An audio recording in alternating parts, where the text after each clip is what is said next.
네, 오늘 아주 귀한 강연 잘 들었습니다. 아, 감사합니다. 네, 긴 시간 이렇게 잘 준비해 주셔서 잘 들었고요. 이제부터는 여러분들의 궁금증 하나씩 풀어보도록 하겠습니다. 자, 챗GPT는 어떤 분야에서 가장 뛰어난 성과를 보여주고 있다고 생각하시나요? 네. 저는 제가 직장인 입장이다 보니까 저는 아무래도 가장 먼저 생각났던 거는 컨텐츠 마케터 분들한테 진짜 유용할 거라고 생각을 했거든요. 그러니까 이전에 있던 직장에서도 그렇고 이제 이 컨텐츠 마케터 분들은 결국은 이미지와 그 다음에 이 텍스트로 그쵸. 고객분들을 후킹을 계속 해야 되잖아요. 네네. 그렇기 때문에 정말 이게 그 데이터들을 그 유사한 케이스의 데이터들을 서칭하는 것도 어렵고 좀 어떨 때 제 컨디션에 따라서 그 광고물의 맞아. 문구를 만들어내는 네네. 것도 어렵거든요. 그리고 컨텐츠 이미지 만드는 건 더 힘들죠. 근데 제가 영감을 얻을 수 있는 사례들을 뽑아내기에도 너무 편리하니까 아마 아까 현대백화점 사례처럼 좀 그런 부분이 초기에는 더 많이 활성화되지 않을까라는 생각을 저는 하고 있습니다. 제 주변에도 되게 발표 잘하시는 분이 계신데 네. 그분 같은 경우는 발표 자료 만드는 시간이 4시간이라고 하면 네. 거의 3시간 반을 짤 찾는 데 시간을 다 보내시더라고요. 네. 이미지가 이렇게 생성되면 되게 좋을 것 같아요. 그렇죠. 그런 것도 추천해주기도 한다면은 좀 엄청날 것 같고요. 네. 네네. 최근 마이크로소프트에서 코파일럿이 등장하면서 큰 이슈가 되고 있는데요. 정보 노출 위험도 있을 것 같은데 어떻게 생각하시나요? 소장님이 보실 때는 어떠신지 좀 궁금합니다. 저도. 일단 기본적으로 마이크로소프트는 네. AI의 6가지 원칙이 있습니다. 네, 그래서 Responsible AI라는 이름으로 굉장히 비용과 시간과 인력들을 많이 투자해서 만든 6가지 원칙이 있고 이게 그냥 어떤 교본이나 지침이 아니라 네. 솔루션으로 이미 존재하고 있거든요. 솔루션으로. 네네. 그래서 챗GPT나 마이크로소프트가 이제 쓰는 그 프로덕트에 Responsible AI가 붙어서 기본적으로 그걸 필터링 해주는 역할을 해주는데 이제 단적인 예로 이런 게 있거든요. 그 챗GPT한테 남의 집에 들어가려고 하면 어떻게 해야 되나요? 물어보면 설명을 해줘요. 근데 그걸 똑같은 걸 빙이나 네. 아니면 마이크로소프트 클라우드에 가서 물어보면 남의 집에 들어가는 건 나쁜 짓이에요 라고 하는 것처럼 필터링을 해주는군요. 네네. 요거는 그 원칙에 위반된다 라고 하는 것들을 이제 잡아내주는 거죠. 그래서 기본적으로는 그런 것들이 있는데 그래도 또 사람 일은 모르니까 그렇죠. 보통 이럴 때 일반 기업들이 많이 하는 거는 그 사용하고 있는 문서나 이런 것들에 대해서 레벨을 정합니다. 그래서 레벨 수준이 3 이하는 클라우드에서 사용할 것, 사용할 수 있는 것, 2 이상 되는 거는 반드시 내부에서 보안 지침을 준수하는 곳에서만 사용할 것. 이렇게 정보화의 어떤 단계를 낮추고 그래서 좀 간단한 것들 네. 그리고 외부에 어느 정도 노출이 돼도 데미지가 작은 것들은 클라우드에 올려서 효율을 높이고 중요한 것들은 효율이 좀 떨어지더라도 보안을 높여서 그렇게 쓸 수 있는 방법들이 있더라고요. 챗GPT는 대화형이기 때문에 대화를 통해서 내용을 더 학습시키고 원하는 결과를 잘 도출하는 것이 중요하다고 들었는데요. 이 학습을 시키기 위해서 어떤 부분에 집중을 하면 좋을지 팁이 궁금합니다. 근데 저 같은 경우에는 주변에서 6하 원칙에 맞춰서 질문하면 잘한다 라고 얘기해서 나름 어떤 규칙대로 하려고 하는 그런 것들도 있고요. 그다음에 이제 뭐에 대해서 잘 모르면 제가 설명을 해주거든요. 그럼 잘 알았다고 해요. 네. 그리고 다음에 들어가면 또 몰라요. 그래서 아직까지 학습 능력은 어느 정도 좀 제한돼 있는 것 같다라는 생각은 듭니다. 이 부분은 저도 조금 더 한번 그 연구를 해서 제 채널이 됐든 한번 공유를 한번 드리고 싶네요. 네. 네네. 구독과 좋아요는 사랑입니다. 네. 우리 조조아르님 채널에 구독과 좋아요 많이 부탁드리겠습니다. 네. 가까운 미래에 챗GPT 같은 AI를 활용하기 위해서 데이터를 어떻게 수집 보관해야 할까요? 라고 질문을 하셨습니다. 챗GPT하고 연동을 하기 위해서는 또 클라우드나 또 어딘가 올려야 되잖아요. 그렇죠. 그런 거를 올리는 거에 대해서는 어떻게 생각하세요? 저는 사실은 조금 그런 거를 두려워하는 입장인 것 같긴 해요. 제가 대단한 데이터를 가지고 있는 건 아니지만 저 같은 경우에는 현재도 아까 말씀드린 챗 PDF도 그렇고 가깝게는 지금 플러그인 굉장히 많이 사용하고 계시잖아요. 근데 그런 것도 저는 가급적이면 좀 안전한 걸 설치해가지고 쓰려고 노력하고 있거든요. 그렇기 때문에 아무래도 그래도 좀 보수적으로 보시는 게 낫지 않을까. 그러니까 현재는 서비스라는 것 자체가 어떻게 보면 지금 알파 버전이 나와 있다고 전 보고 있거든요. 우리가 이거에 대한 이용 이용법을 먼저 익히는 게 중요하다고 저는 보고, 이 시즌이 어느 정도 지나가게 되면은 우리가 지금 걱정하고 우려하는 부분들이 제도적이든 이게 조금 더 다듬어질 거라고 봐요. 어떻게 보면 그 전에는 이걸 이용하는 연습을 하시고, 혹은 제가 안전한 상태에서 오히려 챗GPT의 데이터를 뽑아오는 역할 정도로 활용을 하시고, 그게 좀 보완이 되는 상황이 오면 그때 본격적으로 내 자료들을 활용하시는 게 어떨까라는 좀 보수적인 생각을 공유를 드립니다. 네. 자, 챗 GTP는 무료인가요? 유료 서비스도 있는 것 같은데 차이점이 뭔가요? 라고 질문을 주셨는데 네. 아마 챗 GPT 플러스에 대한 질문인 것 같아요. 네, 그런 것 같습니다. 네. 요거는 사실 많은 분들이 또 이미 알고 계시는 분들도 있을 텐데, 간단하게 말씀드리면 유료 서비스는 약 이제 월에 한 20불 정도 지불하시면 되는 서비스고, 그 서비스는 이제 지금 현재 개발되어 있는 챗 GPT-4 같은 서비스를 먼저 경험하시게 되겠죠. 이후에 만약에 뭐 5 이런 것들이 나오게 된다면 그런 것도 먼저 이용해 보실 수 있는 서비스라고. 벌써 5 얘기하시니까 막 멀미가 나네요. 아, 네. 제가 좀 실수를 했군요. 네.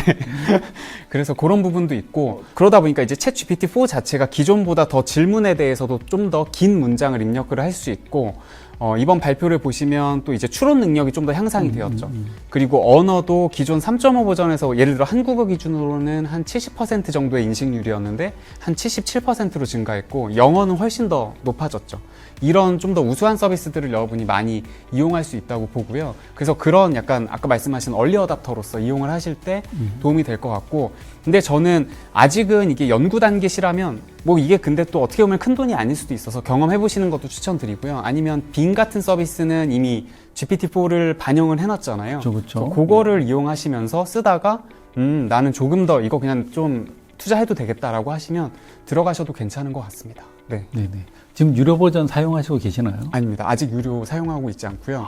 네. 이거를 또 저도 이제 다른 유튜버 분들이 먼저 이제 이용하신 것들을 봤는데, 거기 보니까 이 GPT-4 같은 경우에는 물론 당연히 전체적으로 기능이 향상되어 있긴 있는데 또 출력하는 속도는 느리다고 하더라고요. 그래서 뭐 그런 부분들을 보고, 그리고 저는 아직 빙으로도 충분히 커버를 할 수 있고 GPT 3.5로도 어느 정도 가능해서 일단은 그걸 이용하고 있습니다. 자, GPT가 대단하다고 해서 들어서 제가 좋아하는 유튜버에 대해서 질문해 봤는데 완전 틀린 정보를 알려주더라고요. 그래서 엄청 실망했는데 네, GPT가 알려주는 정보의 신뢰도 몇 % 정도 될까요? 라고 질문을 주셨습니다. 제가 뭐 퍼센트까지는 잘 모르겠고요. 아마 예전에 다른 이제 여러 유튜버 분들도 그런 거에 대한 질문을 하신 걸 보긴 봤는데, 일단은 1차적으로는 2021년까지의 정보가 되어 있기 때문에 최근에 등장한 유튜버 분들의 정보를 바로 연동하기는 어려울 것 같고, 그리고 제가 알기로는 현재 어쨌든 GPT의 주 언어는 영어로 되어 있기 때문에 우리가 그만큼 어떻게 보면 질문을 많이 안 했을 수도 있을 것 같아요. 질문을 하고 그거에 대한 사실 그 업앤다운 보팅을 해줘야 얘가 이게 좋은 맞아. 질문이었는지 계속 인식이 되는데, 네네. 사실 저도 그렇고 잘 안 누르잖아요, 답변에 대해서. 맞습니다. 네, 그러니까 그런 뭔가 아직은 이 한국어 중심의 질문들이 많이 되지 않아서 그런 문제가 있지 않나라는 생각을 하고요.